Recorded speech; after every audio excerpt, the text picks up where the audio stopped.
Hey, I'm Matt Williamson, and you are watching Pop Goes the 60s.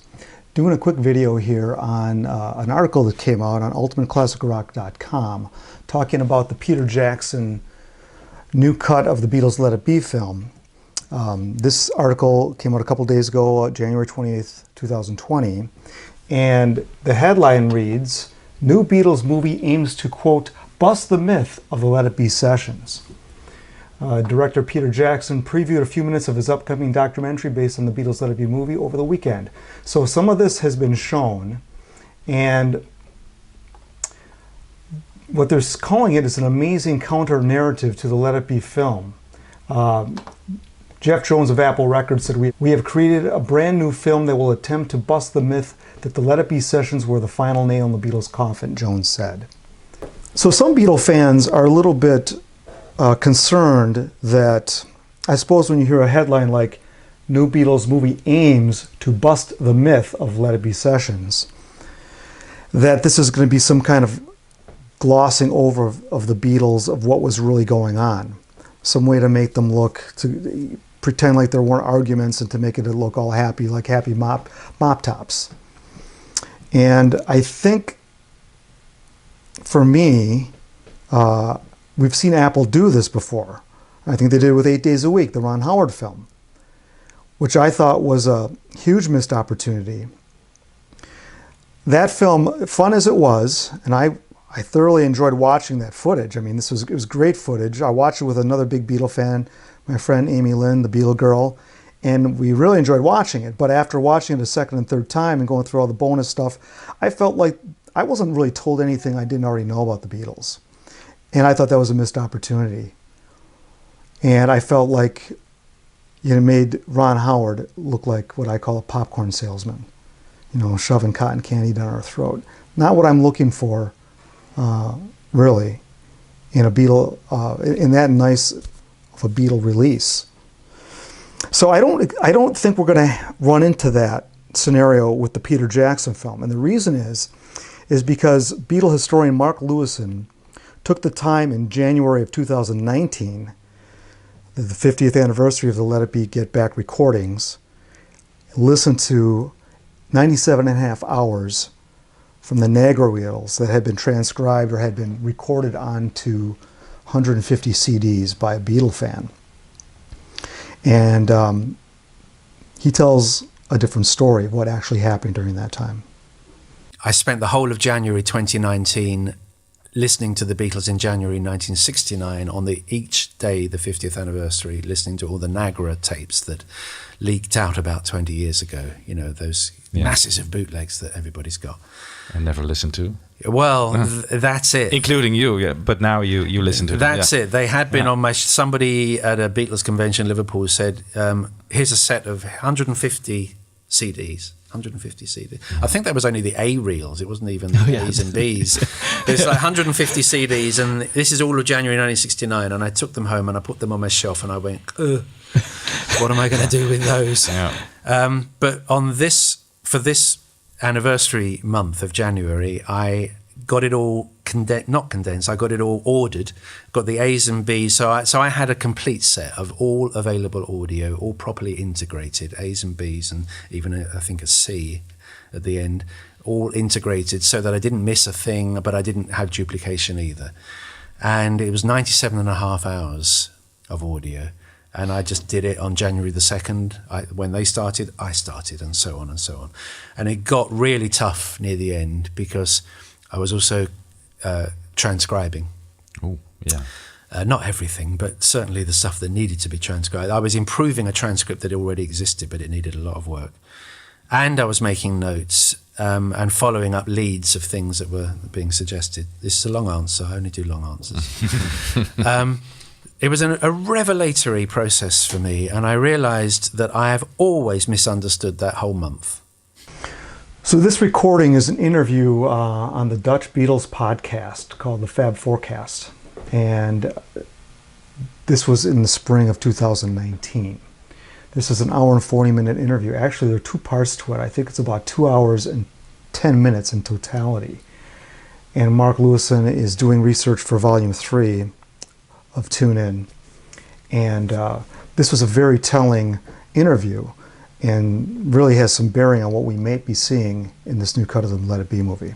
First of all, if John Lennon and George Harrison were the two Beatles who were the most keen to make us think that it was the most, John said, the most miserable sessions on earth. And George also said very similar words. And George Martin talked about endless arguments that they were having, constant arguments. There aren't any. There aren't any arguments at all. What you hear is a cohesive, clear-minded, purposeful group. So I think what Mark Lewisohn always stresses in taking a time period and looking at it very thoroughly to get the full perspective. And he's getting a much different perspective by listening to the totality of these recordings. Now, obviously, we all know the disparaging remarks the Beatles themselves have made about that period, and a lot of that entire year. They don't even have a lot of real positive things to say about Abbey Road, though that seemed more harmonious. But clearly, there was a lot going on in that year. I mean, you've got a couple new marriages, you've got all the business issues coming up with new management. This was really probably the main thing that divided the group. One of the funny things George Harrison said was that, we should have formed a second group or had another group, the Beatles and the Beatles' wives. So, good old George. That was, so, people were getting involved, and as they were getting older and having kids and everything, growing apart a bit. And keep in mind also, when the movie came out in May of '70, the breakup of the Beatles had just been announced weeks before. You still had the business issues going on. Nobody wanted the Beatles to break up. It was a PR nightmare because it wasn't done very well. So everybody was angry, and people wanted to know why, and people were blaming up people, and they were upset. So that affected the Beatles as well, I have to imagine. And then the aftermath of the breakup in the following year, how they bickered in the press. So it's natural to me that they're going to look back at that last year as a whole big mess of problems going on. Now, what Lewisohn talks about and goes into this more in depth in the longer version of the recording that I'm going to leave a link for below, is that when they got into the studio, they could leave those troubles at the door and make good music and be tight. That's who they were. And that never really went away. So the opportunity to hear conversations like that is just so revealing. So it was a brilliant month for me, January 2019. It was exhausting, but brilliant. And it changed my head on the way that they were. They weren't arguing at all. George Martin also says they were doing, they didn't want to do overdubs, so they would do endless takes of things. So there's this take, and by the time you get to, John would say, "How was that, George?" And I would say, "Well, I think take 69 was a bit better, but maybe take 47 had a different solo." I don't know why George Martin felt the need to say that, because when you hear the tapes, they're not like that at all. They're not doing multiple takes of things. They are playing to get inside the songs because their intention is to perform them just as a 4-piece or a 5-piece with Billy. That's it. They're just learning the songs, and some of them are being captured on 8-track. But that's it. So when you've got the direct witnesses, participants in events like John and George Martin skewing it so much, that will be why we've always had we've always had a jaundiced view of this terrible month in their lives when they were arguing all the time. Yeah. They were not. So I'm really excited about this film coming out.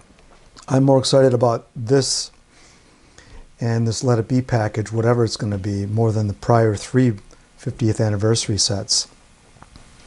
As Beatle fans, getting back to what I said earlier about hoping that Apple doesn't try to over-polish this, because it sounds like there's no need to do so. And if there are problems, I mean, man, we can take it. Come on, just give it to us straight, for God's sakes, and stop trying to mess with it. Since Neil Aspinall left Apple, it seems like it's become this corporate entity that doesn't seem very Beatle-y to me. So anyway, got another treat for you here. Ringo chimes on this topic. Let's hear what he has to say. So anyway, we're all just sitting around, and Paul sort of says, well, who wants to play live? And I'm the only one. I go, I do. And they've got footage of that, you know. So, of course, everybody wanted to in the end, but we never saw that footage, you know, when Michael Lindsay-Hogg put his film together, which he's in quite a lot too. They just stuck to those seconds of argument, you know. But there was a lot of joy, and I think Peter will show that. We sat around with his iPad for 2 hours, and he was excited, I was excited, and he was showing me bits because he felt similar to me that the other version was a bit down. There was no need for it to be down. Michael Lindsay took one point of view, little moments, and built the whole thing around that.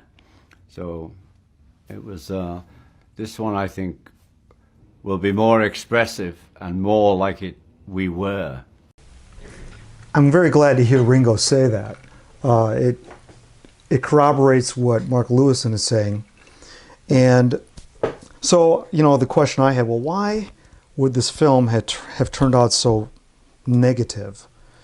And Ringo kind of even alluded there that, well, it wasn't like we were.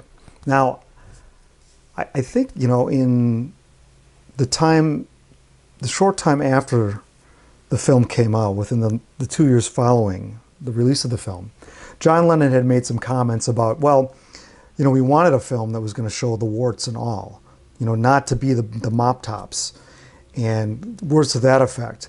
And I have to believe that that's probably some instructions that maybe was given to Michael Lindsay-Hogg, that he may have been privy to some of those desires to not have this mop top type of movie, which it couldn't have been anyway, at least not much, not like Hard Day's Night anyway.